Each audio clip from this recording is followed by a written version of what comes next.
اسرائیل آذربائیجان کا قراباخ پر قبضہ اور ایران میں رہنے والے نسلی آذربائیجانی بتائے جاتے ہیں۔ سب سے پہلے اسرائیل کی بات کریں تو آذربائیجان میں اسرائیل کی واضح موجودگی نظر نہیں آتی اور نہ ہی ان دونوں ملکوں کی سرحدیں ایک ہیں، لیکن اسرائیل آذربائیجان کا سب سے بڑا اسلحہ فراہم کرنے والا ملک ہے۔ آذربائیجان کے اسرائیل کے ساتھ ورکنگ تعلقات ہیں، لیکن یہ بات ایران کے خلاف اسرائیلی حکمت عملی کی باضابطہ حمایت نہیں کرتی۔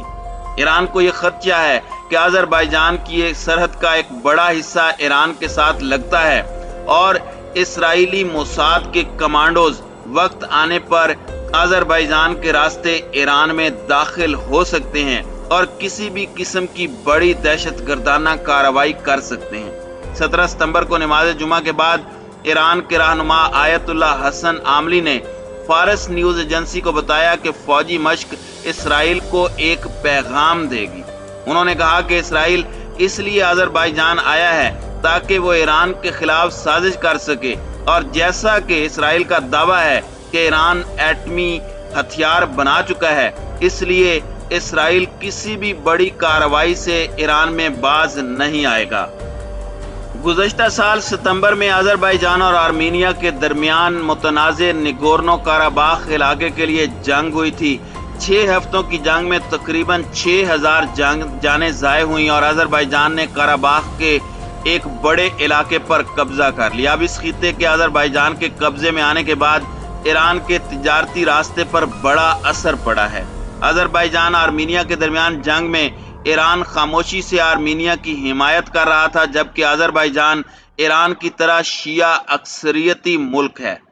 ایران کو قراباخ تجارتی راستے کے ذریعے مغربی ایشیا اور روس تک رسائی حاصل ہے، لیکن اب وہ آذربائیجان کے کنٹرول میں ہے۔ تہران میں مقیم صحافی کا کہنا ہے کہ جب تک قراباخ آرمینیا کے قبضے میں تھا، اس وقت تک ایران ٹرک اور دیگر ٹرانسپورٹ کے ذریعے بغیر کسٹم ادا کیے مشرق وسطی اور روس سامان بھیجا کرتا تھا۔ جنگ کی وجہ سے آذربائیجان کا قراباخ کے علاقے پر کنٹرول ہو گیا ہے، جس کی وجہ سے ایران کا مغربی ایشیا میں داخلہ بند ہو گیا ہے اور وہ آرمینیا پہنچنے کے لیے ایران سے پیسے وصول کر رہا ہے۔ تاہم آذربائیجان کے لیے یہ پالیسی کافی آسان معلوم ہوتی ہے۔ اس کے علاوہ آذربائیجان کو تشویش ہے کہ ایرانی ٹرک اس راستے کو اسلحہ منتقل کرنے کے لیے استعمال کر سکتے ہیں جو اس کے دشمن آرمینیا کے ہاتھوں میں جا سکتا ہے۔ اس کے علاوہ ایرانی ٹرکوں کے روکے جانے کی وجہ سے ایران میں غصہ ہے۔ حال ہی میں 2 ایرانی ٹرک ڈرائیوروں کو آذربائیجان نے روڈ ٹیکس نہ دینے کی وجہ سے حراست میں لیا، جس کے بعد ایرانی وزارت خارجہ نے انہیں فوری طور پر رہا کرنے کا کہا تھا۔ ناظرین اکرام، زیادہ تر آذربائیجانی ایران کے شمالی علاقے کو جنوبی آذربائیجان کہتے ہیں، جہاں تقریباً 2 کروڑ آذربائیجانی نژاد لوگ رہتے ہیں۔ بہت سے آذربائیجانی قوم پرست اور دانشور ثقافتی اور سماجی شناخت کے نام پر شمالی اور جنوبی حصوں کو یکجا کرنے کا مطالبہ کرتے ہیں، جسے گریٹر آذربائیجان کہا جاتا ہے۔ یہ سب باتیں ایران کو پریشان کرتی ہیں۔ یہ مسئلہ اس وقت بڑھ گیا جب ترکی، پاکستان، آذربائیجان تینوں نے مل کر فوجی مشقیں شروع کی۔ اٹلانٹک کونسل کے سینئر فیلو کا کہنا ہے کہ ایران کی سرحد پر 3 ملکی مشترکہ فوجی مشق آذربائیجانی عوام کو ایران کے خلاف ایک قسم کی طاقت دکھاتی ہے، جو جواب میں ایران سرحد کے قریب یہ فوجی مشق کر کے آذربائیجانی برادری کو ایک اشارہ دینا چاہتا ہے۔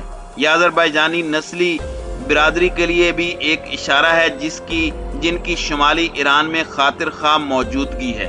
آذربائیجان اور آرمینائی جنگ کے دوران شمالی ایران میں آذربائیجان کی حمایت میں مظاہرے بھی ہوئے تھے۔ تہران اسی آذربائیجانی علیحدگی پسند برادری کے بارے میں فکر مند ہے اور اس کے خیال میں اس میں اضافہ ہو سکتا ہے۔ سرحد کے قریب یہ فوجی مشقیں ملک میں رہنے والے آذربائیجان کے لوگوں کے لیے اشارہ ہیں۔ ترکی نیٹو فوج کا دوسرا سب سے بڑا حلیف ہے، جبکہ پاکستان خطے میں ایٹمی طاقت ہے۔ جب یہ دونوں ممالک آذربائیجان کے ساتھ فوجی مشقوں میں مصروف ہیں تو یہ باتیں روس اور ایران کو پریشان کرتی ہیں۔ اسلامی ممالک کی افواج کی یہ مشقیں اس کے لیے تشویش کا باعث ہیں۔ ایسا محسوس ہوتا ہے کہ آذربائیجان کی سرحد پر ایران کی فوجی مشقیں ایک ہی وقت پر کئی محاذوں کو مد نظر رکھتے ہوئے کی جا رہی ہیں، جن میں سر فہرست اسرائیل ہے۔